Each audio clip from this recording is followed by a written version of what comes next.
Oke, sebelumnya kita bahas mengenai definisi dari hukum 2 Newton ya. Hukum 2 Newton berbunyi bahwa percepatan yang dihasilkan oleh resultan gaya yang bekerja pada suatu benda itu berbanding lurus dan searah dengan resultan gaya serta berbanding terbalik dengan massa benda. Secara matematis dirumuskan seperti ini, A sama dengan sigma F per M. A itu adalah percepatan, F adalah gaya, dan M adalah massa benda. Semakin besar resultan gayanya, maka percepatannya semakin besar.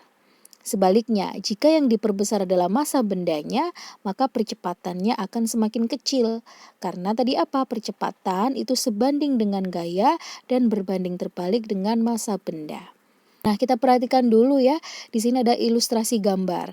Gambar pertama dan gambar kedua itu terdapat mobil yang sama, tapi yang mendorong, jumlah orang yang mendorong itu berbeda. Mobil di gambar pertama itu didorong oleh 1 orang, sedangkan mobil di gambar kedua didorong oleh 2 orang. Nah, karena gaya dorong, mobil kedua jauh lebih besar daripada gaya dorong yang dihasilkan oleh orang pada mobil pertama, maka dipastikan bahwa A2 di sini akan jauh lebih besar daripada A1. Kenapa? Karena gaya dorong terhadap mobil kedua itu juga lebih besar dari gaya dorong pada mobil pertama ya. 2 orang yang mendorong dibanding 1 orang yang mendorong sudah pasti gaya dorong oleh 2 orang jauh lebih besar daripada yang mendorong hanya dengan 1 orang. Seperti itu ya. Lalu kita bandingkan gambar kedua dengan gambar ketiga. Orangnya masih sama, jumlahnya tetap 2 orang tapi massa mobilnya diperbesar. 1 mobil kecil, 1 minibus besar gini ya. Maka dari sini bisa dipastikan bahwa A3 percepatan gambar ketiga itu lebih kecil daripada percepatan gambar kedua. Kenapa? Karena massa dari benda ketiga itu lebih besar daripada massa benda yang kedua. Massa mobil ketiga lebih besar daripada mobil yang kedua. Ya, massa itu berbanding terbalik dengan percepatan. Semakin besar massanya, maka percepatannya semakin kecil. Nah, langsung saja untuk lebih jelasnya kita bahas contoh soal. Nomor 1, pada sebuah benda yang masanya 3 kilo bekerja gaya yang besarnya 18 Newton. Besarnya percepatan yang dialami benda tersebut adalah, langkah pertama kita tulis dulu apa yang diketahui di soal. Yang diketahui di soal adalah massa ya, massanya 3 kilo, kemudian gayanya itu sama dengan 18 Newton. Yang dicari adalah percepatannya. Nah, tadi seperti yang sudah kita jelaskan sebelumnya bahwa percepatan itu rumusnya adalah sigma F dibagi M. Karena di sini gayanya cuma 1 ya langsung masuk saja. Sigma F-nya 18 per 3. 18 bagi 3 yaitu 6. 6 apa? Satuannya adalah 6 meter per sekon kuadrat. Jadi jawabannya adalah yang A. Lanjut ke nomor 2. Sebuah benda dengan massa 12,5 kilo dikenai beberapa gaya seperti gambar. Maka percepatan yang dialami benda adalah, kita tulis dulu ya, yang diketahui di soal massanya 12,5 kilo, kemudian kita cari sigma F-nya. Karena yang bekerja pada benda ini lebih dari 1 gaya, maka kita cari dulu resultan gaya dari benda tersebut. Itu berapa? Caranya gimana? Kita jumlahkan gaya-gaya yang searah, ini yang mengarah ke kanan ya. Arahnya ke kanan kan ada 2, 15 sama 30 ini dijumlah.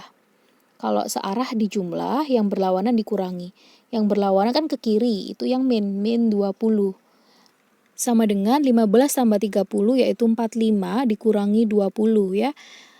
Hasilnya adalah 25 Newton. Karena massa dan resultan gayanya sudah diketahui, kita hitung saja percepatannya. Percepatan tadi rumusnya apa? Sigma F per M.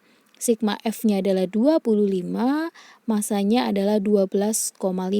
Jadi 25 dibagi 12,5 sama dengan 2 meter per sekon kuadrat. Jawabannya adalah yang C. Oke, kita lanjut terus ke nomor 3. Beberapa gaya bekerja pada benda seperti gambar. Jika benda bergerak ke kanan dengan percepatan 1,5 meter per sekon kuadrat, maka massa benda tersebut adalah, yang diketahui di soal adalah percepatan ya, 1,5 meter per sekon kuadrat. Kemudian karena gaya yang bekerja pada benda lebih dari 1, maka kita hitung dulu resultan dari gayanya. Kita jumlahkan gaya-gaya yang searah ini, yang ke kanan kan ada 2. Jadi ditambah saja 45 ya. ditambah 30 dikurangi yang berlawanan arah. Ke kiri 60 Newton. Nah, kita jumlah dulu ya, ini 75 dikurangi 60 sama dengan 15 Newton. Nah, langsung masuk ke rumusnya. Tadi kan A sama dengan sigma F per M. A-nya 1,5, F-nya 15, masanya ditanyakan. Massa bisa pindah ruas ya, ini kan pembagian di bawah, ketika pindah ruas jadi perkalian. Jadi 1,5 dikali M sama dengan 15. Maka M sama dengan 15 dibagi 1,5. Sama dengan 10 kg. Jawabannya adalah yang B. Oke, kita lanjut ke nomor 4. Sebuah balok bermasa 2,5 kilo ditarik dengan sebuah gaya sehingga mengalami percepatan sebesar 2 meter per sekon kuadrat.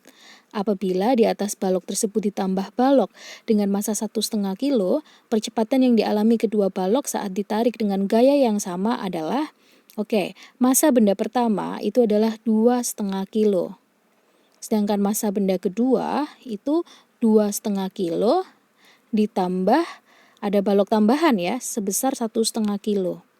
Nah, jadi totalnya adalah 4 kg, 2,5 ditambah 1,5. Setelah itu, percepatan yang dialami oleh balok pertama adalah 2 meter per sekon kuadrat, dan percepatan balok kedua itu ditanyakan. Kemudian di soal juga diketahui ya bahwa gaya tarik antara balok pertama dengan balok kedua itu adalah sama. Ini kan ditarik dengan gaya yang sama, berarti F1 sama dengan F2. Oke, langsung masuk saja di sini. F1 sama dengan F2. F itu adalah M dikali A ya, berarti ini M1 dikali A1 sama dengan M2 dikali A2. M1-nya adalah 2,5, kemudian A1-nya adalah 2, M2-nya itu 4, A2-nya ditanyakan. Maka untuk mencari A2 tinggal kita kali ya, 2,5 kali 2 yaitu 5, 4 pindah ruas jadi pembagian. Jadi A2 sama dengan 5 dibagi 4, yaitu 1,25 meter per sekon kuadrat. Jawabannya adalah yang C.